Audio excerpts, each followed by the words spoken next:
Hello everybody, welcome back to my channel. Welcome, welcome, welcome. Thank you for joining in. Um, I have to tell you that I'm working as I'm working on this project as I'm working on this project, so to speak. So I'm planning on doing things and things aren't working out, and I'm adjusting as I go along. I initially had wanted to do a live stream, and that didn't work out. And then I was going to do hour-long videos, and that didn't work out. And then I was going to do an hour-long video and break them up into 15-minute segments, and then, do that every day. And so far, that's not working out either. A lot of it has to do with time. I don't have a lot of time. I'm aiming for a Patreon account down the road, which hopefully through my Patreons, I'll be able to dedicate more time to this channel. But for now, I kind of have to go slow.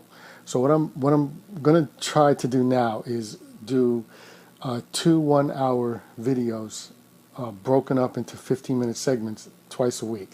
So if I can keep the schedule going, then at least you can know when a new video is going to come out. I also have to tell you that ever since I left school, I've had respect for teachers because I never really realized how difficult it was doing what they do. And it was only after I left school that I realized how difficult it was. And I want to give a shout out and large applauses to all the teachers out there. I remember my previous video. You can go watch. I don't really want to do a whole lot of recap, but I'm over here. See, normally when I'm drawing, I'm not talking. I'm not explaining what I'm doing.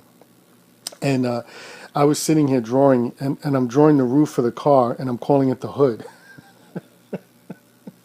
And then over here, I'm sitting there going, and then I do squiggly lines here, and squiggly lines here, and squiggly lines here. And I want to tell you that one of the secrets to art, what you're doing, you're really learning how to see. And that's why I gave the first lesson as there are basic shapes underneath everything, okay? Because you have to learn to see the shapes. Now, when I'm drawing, I don't sit there and say, I'm going to draw a nose, and as I start to draw the person's nose. And the reason why, this is where people get frustrated and they stop drawing, is because they go, that doesn't look like a nose, and they stop drawing. And what I'm going to tell you is don't stop naming things. Do more like squiggly lines. Just say squiggly lines, squiggly lines. Don't say I'm going to draw a tire, or I'm going to draw a house, or I'm going to draw a car. Focus on the shape. That's the key. So like when I was sitting here going squiggly line on the previous video, that was basically what goes through my head, except I don't usually do it that fast, and I'm a little more precise with it. I was just kind of giving you a real quick example. Don't sit there and go, all right, I'm drawing the hood of the car now when you're on the roof. You're going to mess yourself up. Like the words kind of get in the way of the art. So I kind of want to impress that upon you as we continue. It's focusing on the shape. That's the key thing. Now, what I also want to do is I want to focus on something called perspective. I'm not going to go too much in depth into it. You can have a lot of fun with perspective. And I'll give you an example. I was taking a class on perspective, and the teacher was giving us our assignment. And our assignment was to draw the picture of your dream house as if where you were living. I can't remember exactly. As if you had just opened the front door, what it looks like, inside your place. And while he was giving this assignment, the whole idea was to do a one-point perspective, which I'm going to explain. But what he was saying was that perspective is different depending on how you look at it. He says, from your cat's point of view, they see things differently than from when you're standing, when you walk through the front door. And that got me thinking. And I didn't tell him I was going to do it. I just went ahead and did it. But I did the assignment, and then I did another one-point perspective from the cat's point of view.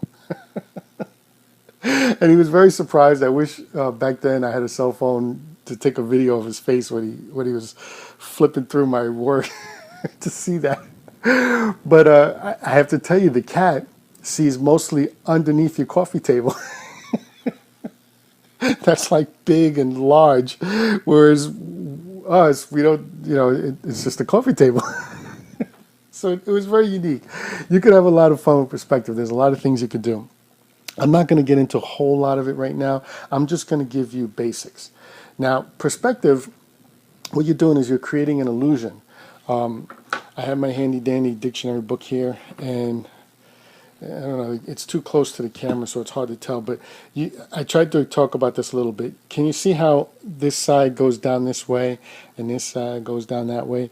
And they're both kind of going towards each other, okay? That's like the key to perspective.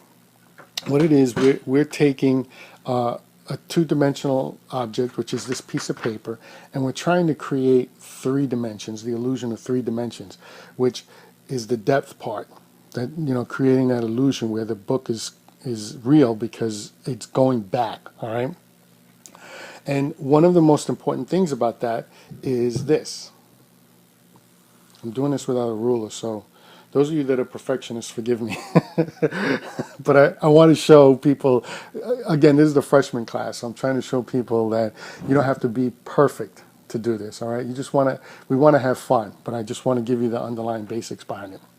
All right, so this is supposed to be a straight line. Now, it's called a horizon line, okay? And I'm actually looking through the camera when I'm writing, so this is a unique experience for me as well. I'm not actually looking at the paper. Anyway, this is called a horizon line, okay? And it's one of the most important things you're going to learn about perspective, okay? The easiest way to understand the horizon line is it's basically your eye level. Wherever you are, whether you're sitting down, whether you're standing up, it's your eye level. It's where your eye is in the picture. And if you look, an example of a horizon line, it's everywhere, by the way. It doesn't. Most of the times it's obscured, or I shouldn't say obscured because there's a freshman class, kids may be watching. A lot of times it's blocked up by other objects, so you can't see it. And the easiest way to actually see it in the real world is to go to the beach. You go to the beach, you look out over the beach, and you'll see the ocean, and then you'll see the sky. And there's a line, kind of a line, there's not really a line there, but you'll see the ocean, and then above it you'll see the sky, and where they meet is the horizon line. Now, understand that everything goes to the horizon line, all right? It sounds complicated, but it's really not. I'm going to get into a little bit of explaining this for you. I'm going to use it in a form of yesterday when we were doing shapes, and we had a cube, right? I'm sorry, this is just a square. What I'm going to do is I'm going to give you a concept. I'm going to draw this square on the horizon line, okay? Now what I'm doing with this is this square is in what's known as one-point perspective. Now, what one-point perspective means is that everything meets on the horizon line at one point, okay? And I'm going to put the point here. And so everything about the cube, everything you're going to see about the cube is hidden because it all goes back this way, right? I know this sounds a little confusing, but bear with me, okay? You just can't see it all because the face of it is blocking. So when you erase what's known as your guidelines, it just looks like a square. Now I'm going to change the point where the point is on the horizon line, okay? I'm going to put the point over here, okay, just to give you an example. And what this means is all the lines are converging onto this one point, okay? Because it's a one-point perspective. So what you have is, you have the cube, and it goes like this, and it goes like this, and they both go to this one line. And then you have the back of the cube, which is here, okay? And then what I'm going to do is I'm just going to erase my guidelines. And again, I'm drawing heavy. I don't normally draw this heavy, but I want the camera to pick this up. So now what we have is a cube, and it's just going to the back to this one point. And bear with me. I know it seems complicated, but if you can grasp this, things are gonna be a lot easier for you down the road. And it's not hard. It just takes some time to grasp the concept. And now I'm going to change the perspective. Okay, I'm going to draw a different horizon line. And again, it's hard. I'm looking through the camera, not at the paper, so it's a lot more difficult. What I'm going to do is I'm going to make this the point. Okay, and I'm going to put the square. Let's put it here.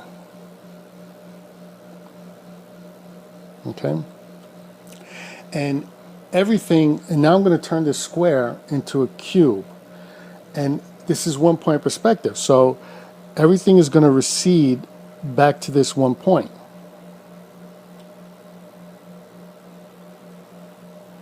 Okay, now of course the square, because of the way I drew it through the camera, it's not exactly in line with the horizon line, but that's fine. So then what I'm going to do is this line here, I'm going to draw a parallel line here underneath, right? And then I'm going to draw a parallel line to this one from here, straight up, parallel to this line. And now I'm going to erase everything that's around it. And this is how you get your cube. Now yesterday, when I was drawing the cube, I was telling you to draw these lines as parallel lines.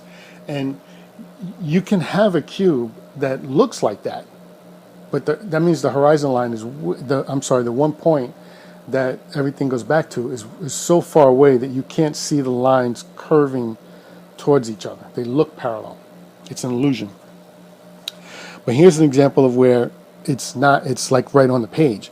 Now if the horizon line was like over here, all the way down here somewhere, it would look closer to this.